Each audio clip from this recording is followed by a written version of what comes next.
नमस्कार विद्यार्थी मित्रांनो, इन्फिनिटी इंजिनिअरिंग अकॅडमीच्या यूट्यूब चॅनलवरती मी प्रमोद देशकरी आपणा सर्वांचं स्वागत करतो। विद्यार्थी मित्रांनो, नवनवीन अपडेट्स आपण घेऊन येत असतो। महाडिस्ट्रीब्यूशन किंवा महाडिस्कॉम याच्या 2023 मध्ये ॲडव्हर्टाइजमेंट आली होती, जाहिरात आलेली होती। त्याच्यामध्ये ज्युनियर इंजिनियर असेल, असिस्टंट इंजिनियर असेल किंवा ज्याला आपण ग्रॅज्युएट इंजिनियर ट्रेनी म्हणतो, त्याच्या व्यतिरिक्त विद्युत सहाय्यक असेल आणि ज्युनियर अकाउंटंट या पोस्ट आल्या होत्या बघा। विद्युत सहाय्यकाच्या 5000 पेक्षा जास्त जागा होत्या। त्याच्यामध्ये ज्युनियर इंजिनियर लेवलच्या सुद्धा 80+ जागा होत्या। त्याच्या व्यतिरिक्त जे ग्रॅज्युएट इंजिनियर ट्रेनी होतं त्याच्यामध्ये 321 जागा होत्या आणि काही जागा या ज्युनियर अकाउंटंटच्या म्हणजे लेखा ज्याला आपण म्हणतो त्या होत्या 468 जागा। या बाबतीतनी फॉर्म भरण्याची प्रोसेस होऊन गेली होती आणि त्यावेळेला ज्यांनी फॉर्म भरले होते त्या सगळ्या प्रोसेसमध्ये जाताना एक मराठा आरक्षण आणि एससीबीसी ह्या प्रवर्ग याच्यामध्ये ज्या काही अपडेट झाल्यात आणि जे काही नवीन शासन निर्णय झाले त्यानुसार अपडेटेड फॉर्म भरण्यासाठीची तारीख आणि शेवटची आता अशी तारीख महावितरणकडनं ही जाहीर झालेली आहे। याच्यामध्ये विद्यार्थ्यांच्या मनामध्ये जे प्रश्न आहेत की सर आता लिंक तर सुरू झाली आहे पण नवीन विद्यार्थ्यांना फॉर्म भरता येणार आहे का, म्हणजे त्यावेळेला फॉर्म आम्ही भरला नव्हता, बरोबर आहे, कारण त्यावेळेस आमचं ग्रॅज्युएशन कंप्लीट नव्हतं, त्यानंतर आम्ही एज्युकेशन मध्ये बसत नव्हतो, त्यानंतर तिथे आमचा डिप्लोमा झालेला नव्हता, पण आता मात्र ही डेट एक्सटेंड करण्यात आलेली आहे, आता आम्ही फॉर्म भरू शकतो का। तसंच ज्या विद्यार्थ्यांनी अगोदर ओपन मधनं फॉर्म भरला होता आणि आता त्यांच्याकडे एससीबीसीचं सर्टिफिकेट आलंय तर आता मी फॉर्म भरू शकतो का एससीबीसी मधनं। तसंच आधीचा फॉर्म माझा चुकला होता, आता मला नव्याने फॉर्म भरता येऊ शकतो का, किंवा त्यावेळेला मी एज क्रायटेरियामध्ये बसत नव्हतो कारण मी ओपन मध्ये गणला जात होतो, आता माझ्याकडे एससीबीसीचं सर्टिफिकेट आहे आणि आता एज मध्ये मला रिलॅक्सेशन आहे तर आता मी फॉर्म भरू शकतो का। या सगळ्या प्रश्नांची उत्तरं आपण या छोट्याशा सेशनमध्ये घेणार आहोत। व्हिडिओ शेवटपर्यंत बघायला विसरू नका, आमच्या चॅनलला सबस्क्राइब करा, लाईक करा आणि जर आवडला तर नक्की शेअर करा। विद्यार्थी मित्रांनो, महावितरण भरती याच्यामधलं एक प्रसिद्धी पत्रक कंपनीने जाहीर केलेलं आहे। कुठल्या कुठल्या पोस्ट होता बघा, ज्युनियर असिस्टंट, कनिष्ठ सहाय्यक, लेखा, त्यानंतर दुसरं पद होतं विद्युत सहाय्यकचं, तिसरं होतं पदवीधर शिकाऊ अभियंता, ओके, याच्यामध्ये इलेक्ट्रिकल आणि सिव्हिलच्या सुद्धा जागा होत्या ज्याला आपण काय म्हणतो की ग्रॅज्युएट इंजिनियर ट्रेनी, तसंच होतं पदविका धारक शिकाऊ अभियंता, इथे सुद्धा सिव्हिल आणि इलेक्ट्रिकलच्या जागा होत्या, त्याला आपण म्हणतो डिप्लोमा इंजिनिअरिंग ट्रेनी। आता हे जे आहेत या चारही पदांसाठीची एक अपडेटेड फॉर्म फिलिंगची जी लिंक आहे ही लिंक या कंपनीने त्यांच्या वेबसाईटवरती दिलेली आहे। विद्यार्थी मित्रांनो, ही लिंक जी आहे फॉर्म फिलिंगची तर शेवटची तारीख लक्षात घ्या 16 ऑगस्ट, आजची 10 तारीख आहे, ओके, तर त्याच्यामुळे लक्षात घ्या की लवकरात लवकर तुम्हाला फॉर्म भरायचा आहे। आता याच्यामध्ये ज्या काही महत्त्वाच्या गोष्टी आहेत, जे आपले प्रश्न होते या प्रश्नांच्या सरळ उत्तर आपण शोधूया। याच्यामध्ये सगळ्यात महत्त्वाचं की आता लक्षात घ्या की जी ओरिजिनल ॲडव्हर्टाइजमेंट होती, ओके, ज्या एससीबीसी उमेदवारांनी ईडब्ल्यूएस प्रवर्गातनं अर्ज भरले आहेत, म्हणजे आता ते एससीबीसी मध्ये होते पण त्यावेळेस त्यांच्याकडे एससीबीसीचं सर्टिफिकेट किंवा तो प्रवर्ग नसल्यामुळे त्यावेळेस त्यांनी ईडब्ल्यूएस मध्ये फॉर्म भरला होता, तर त्यांच्यासाठी एससीबीसी प्रवर्गाचा विकल्प सादर करण्याबाबतची वेब लिंक कंपनीच्या वेबसाईटवरती अवेलेबल करून दिलेली होती अगोदर।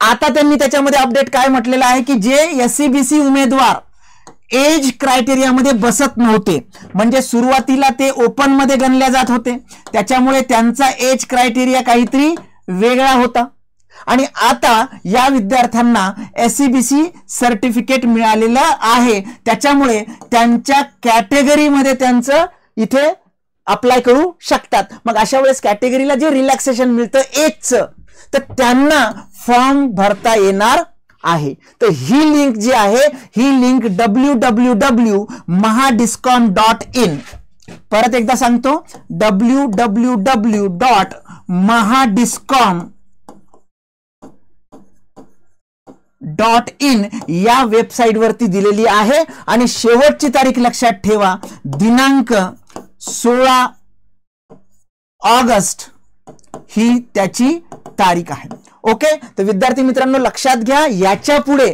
कुठलंही त्याच्यामध्ये डेट चेंज होणार नाही असं स्ट्रिक्टली त्यांनी त्या प्रसिद्धी पत्रकामध्ये म्हटलेलं आहे. 2023 ची ऍडव्हर्टाइजमेंट होती, तिथपासून अपडेटेड डेट्स तुम्हाला मिळत गेल्यात, आता डेट मिळणार नाही. त्याच्यामुळे जे विद्यार्थी ओपन मध्ये फॉर्म भरू शकले नाहीत एजमुळे, त्यांनी आता एससीबीसी कॅटेगरी मधनं फॉर्म भरायचा आहे.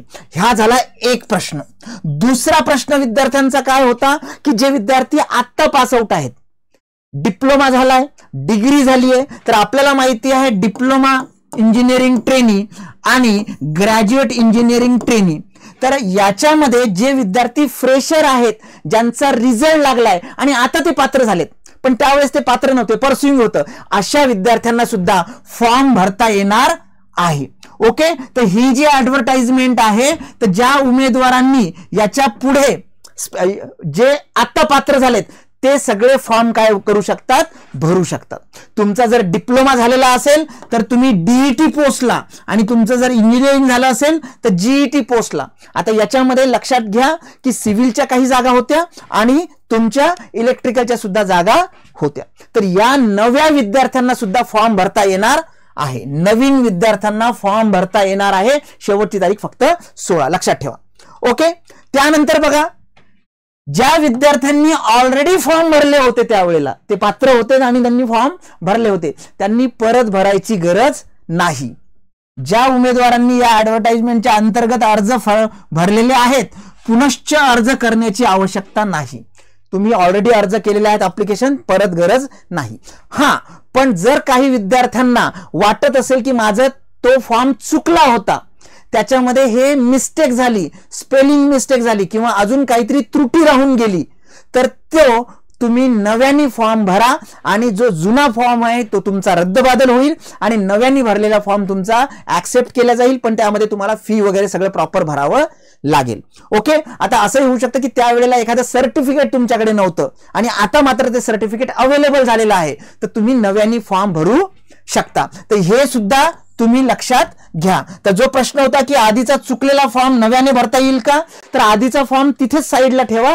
तुमचा जर चुकला असेल तर नव्याने फॉर्म भरा, नवीन तुमचा कन्सिडर होईल. ओके, तर विद्यार्थी मित्रांनो हे लक्षात घ्या या सगळ्या गोष्टी.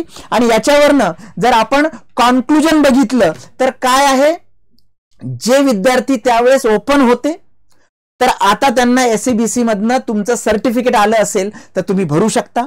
एजमुळे जर तुम्हाला भरताच आलं नव्हतं तर आता रिलॅक्सेशनमुळे तुम्हाला परत भरता येणार आहे. ज्या विद्यार्थ्यांच्या फॉर्म मध्ये काही चुकी झाली होती ते फॉर्म नव्याने वेगळा फॉर्म भरू शकतात. आणि जे विद्यार्थी फ्रेशर आहेत, आता पास आउट झाले, त्यावेळेस इलिजिबल नव्हते, आता इलिजिबल झालेत, ते सुद्धा फॉर्म भरू शकता. 4 वेगवेगळ्या कॅटेगरीच्या ह्या पोस्ट आहेत आणि ह्या सगळ्या गोष्टी त्यांनी त्यांच्या प्रसिद्धी पत्रकामध्ये क्रिस्टल क्लिअर दिलेल्या आहेत. ओके, आणि ज्यांनी फॉर्म भरला होता त्यांचा एकदम व्यवस्थित होता, ओके होता, सबमिट झाला, फी भरली, त्यांनी परत भरायची गरज नाही. ओके, विद्यार्थी मित्रांनो तुम्ही तयारी करत असाल तर याच्यामध्ये विद्युत सहाय्यक, कारण आता 16 तारखेपर्यंत तुम्हाला फॉर्म भरायला अवधी मिळालेला आहे. तर विद्युत सहाय्यकची रेकॉर्डेड बॅच आहे फक्त आणि फक्त 2499 रुपयामध्ये. याच्यामध्ये टेस्ट सिरीज आहे, तुमचे टेक्निकल नॉन टेक्निकल सगळे जे पॉइंट्स आहेत, टॉपिक आहेत ते कव्हर होतील. आणि यांना ओव्हरऑल स्टडी करायचा इलेक्ट्रिकल इंजिनिअरिंगचा, तर ही एक ऑनलाईन रेकॉर्डेड मास्टर कोर्स आहे ज्याच्यामध्ये तुमच्या सगळ्या ज्या एक्झामिनेशन आहे, आरआरबी जेई असेल, एसएससी जेई असेल, बीएमसी, महाट्रान्सको, जेनको, डिस्कॉम आणि ऑल डायरेक्ट रिक्रुटमेंट आणि स्टेट सर्व्हिसेसच्या या सगळ्या एक्झाम तुमच्या त्याच्यामध्ये कव्हर होऊन जातील. ओके, रेकॉर्डेड बॅचेस आहेत या दोन्ही. त्यानंतर जे विद्यार्थी अकाउंटंटचे होते, ज्यांनी त्यावेळेस अकाउंटंटचा, ज्युनियर अकाउंटंटचा लेखा ज्याला म्हणतो आपण, फॉर्म भरला होता, त्यांच्यासाठी इथे एक ऑनलाईन रेकॉर्डेड बॅच आहे. बघा, ऑनलाईन रेकॉर्डेड बॅच आहे. ऑनलाईन रेकॉर्डेड बॅचची फी आहे फक्त आणि फक्त 1999 रुपये. ओके, तर याच्यामध्ये लक्षात घ्या, विनोद वीर सरांनी जे स्वतः एमकॉम आणि जीडीसी and ए आणि LLB आहेत, त्यांनी ही सगळी कंप्लीट बॅच घेतलेली आहे. इथे सुद्धा बघा, जर तुम्हाला स्पेशल ऑनलाईन रेकॉर्डेड बॅच घ्यायची असेल तर याची जी फी आहे ती स्पेसिफिकली पहिल्या 100 विद्यार्थ्यांसाठी फक्त 999 मध्ये आहे. आणि टेस्ट सिरीज जर तुम्हाला द्यायची असेल तर टेस्ट सिरीज 399 रुपयामध्ये अवेलेबल आहेत. विद्यार्थी मित्रांनो, तुम्हाला कुठल्याही प्रकारची मदत किंवा इन्फॉर्मेशन हवी असेल तर आमचे जे कॉन्टॅक्ट नंबर आहेत IVR नंबर 788 781 1411 याच्यावरती तुम्ही संपर्क साधू शकता. विद्यार्थी मित्रांनो, आमच्या सगळ्या डिजिटल प्लॅटफॉर्मला लाईक करा, सबस्क्राईब करा, शेअर करा, तुमच्या 5 मित्रांना ही लिंक शेअर करा. आणि जर तुम्हाला ही इन्फॉर्मेटिव्ह वाटलं सेशन तर नक्कीच सगळ्यांना शेअर करा. Thank you very much.